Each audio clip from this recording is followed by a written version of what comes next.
When white plays d4, black is at a crossroads. One strategy is to play solidly and gradually fight for equality. Another path is accepting greater risks to create sharp counterplay and try to wrestle the initiative away from white.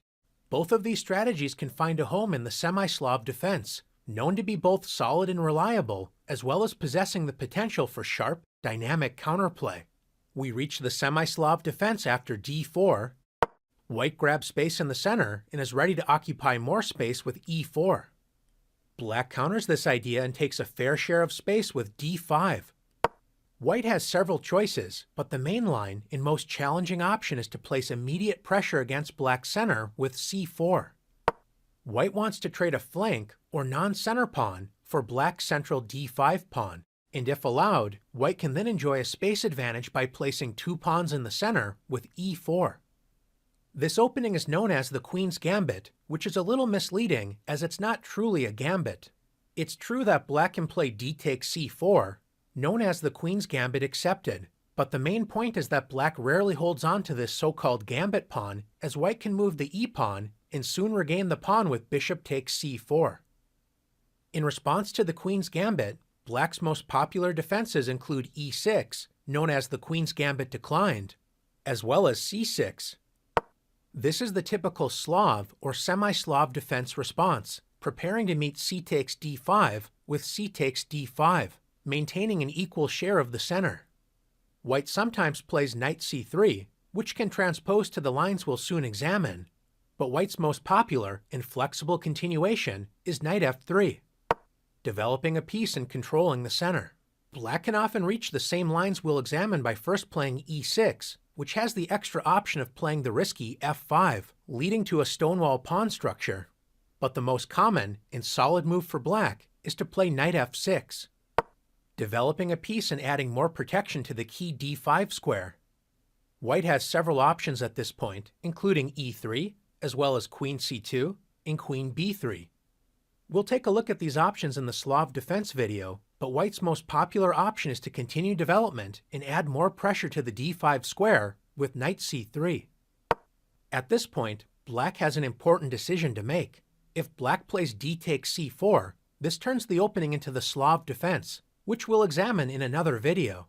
The semi-Slav defense, the focus of this video, is reached after the key move e6, reinforcing the center and creating the typical semi-Slav pawn structure with pawns on d5, c6, and e6. Black enjoys a solid position and is ready to capture on c4 and play b5 to keep the pawn. This means white has a decision to make. One path is to directly challenge the semi-Slav with the ambitious bishop g5, or else try to keep the position under control with the more positionally minded approach, e3. By pushing the pawn to e3, white defends c4 and prepares to develop the f1 bishop at the cost of blocking the c1 bishop.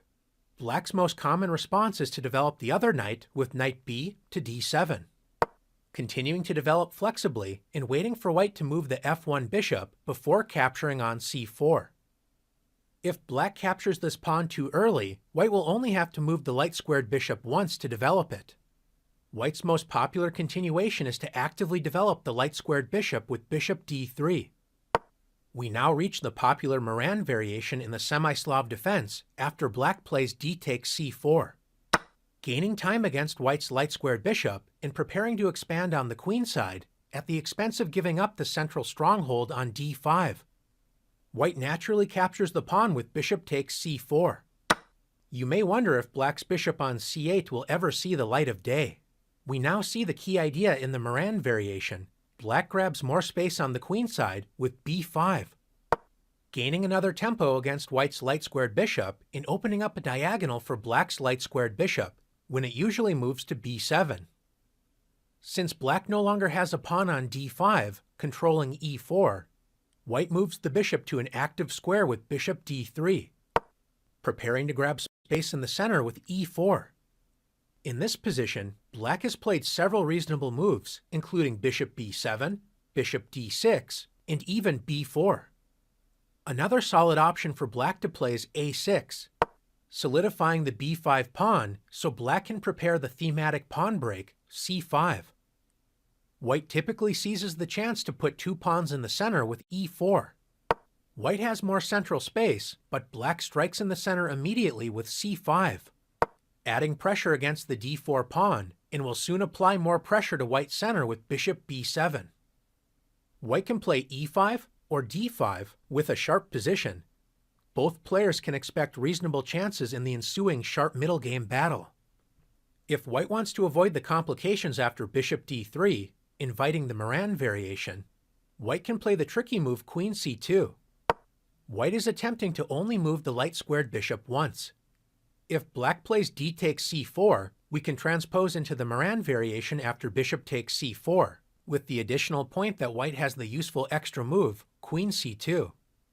Instead of allowing this favorable situation for white, black should prefer developing the dark-squared bishop to its most active square, d6. The bishop can be an excellent attacking piece if white castles kingside, and it also prepares a future pawn break, e6 to e5. If white responds with bishop d3, after both sides castle, black typically plays d takes c4 with a reasonable position. White can also consider reinforcing the c4 pawn with b3. This is a solid, if not somewhat slow approach. A seemingly solid game can turn into chaos with the move g4, which is a sharp gambit option grandmasters play from time to time, especially when they are willing to accept greater risk. Instead of playing e3, which blocks the dark-squared bishop, white can seek a sharper game by actively developing the dark-squared bishop with bishop g5. White embraces the complications, playing the most aggressive move, developing and pinning black's knight to the queen. White is offering a pawn sacrifice with d takes c4. Black is not forced to accept this pawn sacrifice and can play more positionally with moves such as knight b to d7 or bishop e7. When the play transposes into the queen's gambit declined, the opening we mentioned if black plays e6 on the second move. If black is in a fighting mood, then white's challenge is accepted with d takes c4. We have now entered the razor-sharp Botvinnik variation. As is usually the case when black plays d takes c4, giving up control of the e4 square, white seizes space with e4, threatening to capture the pawn on c4 and trying to completely dominate the center. Black defends the extra pawn with b5. White cannot afford to waste any time and continues the attack with e5, attacking the pinned f6 knight. If black attacks white's knight with b4, after knight a4, notice the c4 pawn is hanging, not a good position for black. It's important for black to confront white's dark-squared bishop with h6. White maintains the tension by playing bishop h4, threatening to win a piece with e takes f6. So black blocks the pin and counterattacks with g5. White is committed to the attack and must continue to play with energy. If white reacts with bishop g3, then black can simply centralize the knight with knight d5. White simply doesn't have enough compensation for the sacrificed pawn. In order to justify white's aggressive play, it's time to play the energetic sacrifice, knight takes g5. This is only a temporary sacrifice, as white will soon regain the piece and win 2 pawns, transitioning from 1 pawn behind to 2 pawns ahead. After the forcing h takes g5, bishop takes g5, white is threatening bishop takes f6, forking the queen and rook. Black should reinforce the pinned knight with knight b to d7, preventing the bishop takes f6 threat, so white should capture the knight with e takes f6. In the Botvinnik variation, white initially sacrifices a pawn, but it's actually black who ends up being down a pawn. What exactly does black gain in compensation for this pawn? Black's rook on h6 enjoys an open file, adding pressure against white's passed pawn on h2. White has an isolated d-pawn which will be a target, and black enjoys a space advantage on the queen side, so black's king should be relatively safe when it castles on that side of the board. This plan is put into action with bishop b7, developing the bishop on the long light-squared diagonal, preparing to open lines with a well-timed pawn break, c5. White could play the passive bishop e2, but this allows black's light-squared bishop to dominate the long diagonal. So the main line is g3, preparing to fianchetto the bishop to fight for control of the long light-squared diagonal. By playing g3, white's rook on h1 is temporarily vulnerable on the long diagonal. encouraging black to play the strong central counterstrike c5, counterattacking white's center as well as revealing the bishop's attack against white's rook. White's rook does not want to leave the h-file, which is currently protecting the passed pawn on h2. So it's important for white to block the diagonal with d5. White closes the long diagonal and prepares to play bishop g2 on the next turn. It's important for black to develop the queen and prepare castling, because if black gets greedy and tries to win material with b4, assuming white will move the knight when black can capture the pawn on d5, but black is in for a terrible surprise after the powerful bishop takes c4. The point is that after b takes c3, d takes e6, black cannot capture the rook on h1, as this allows e takes f7, checkmate.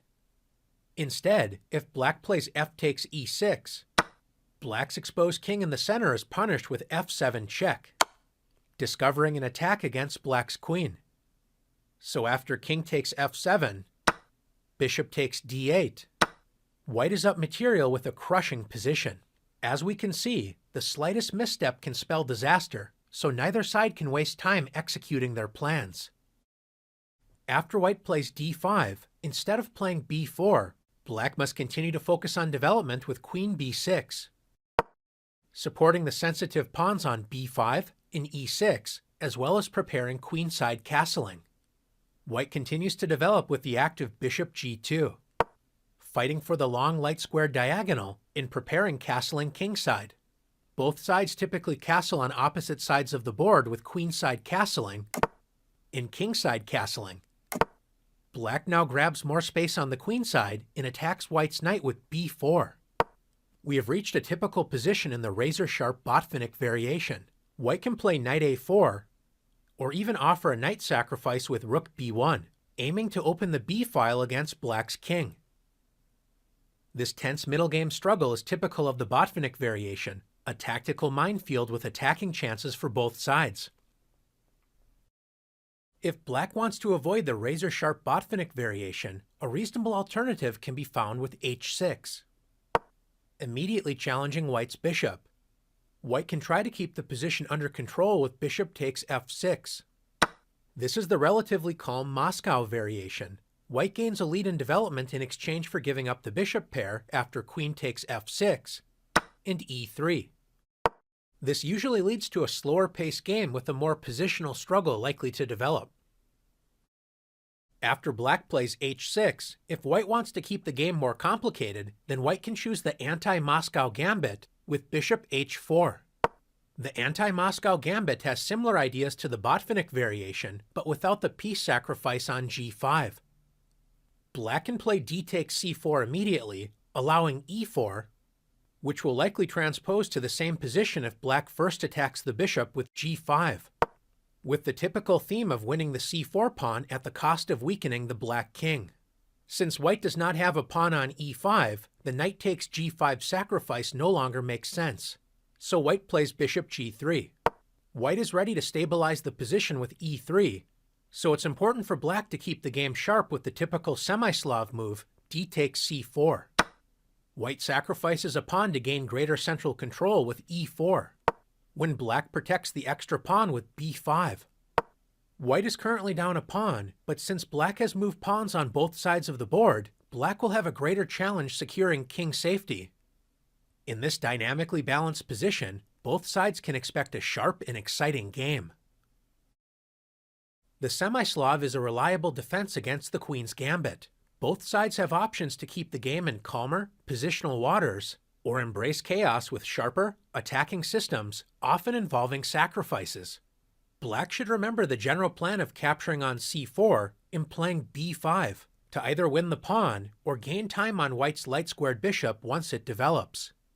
White should focus on gaining greater central control when black plays d takes c4, often with the move e4, and try to take advantage of the structural weaknesses if black plays the typical h6, g5 moves.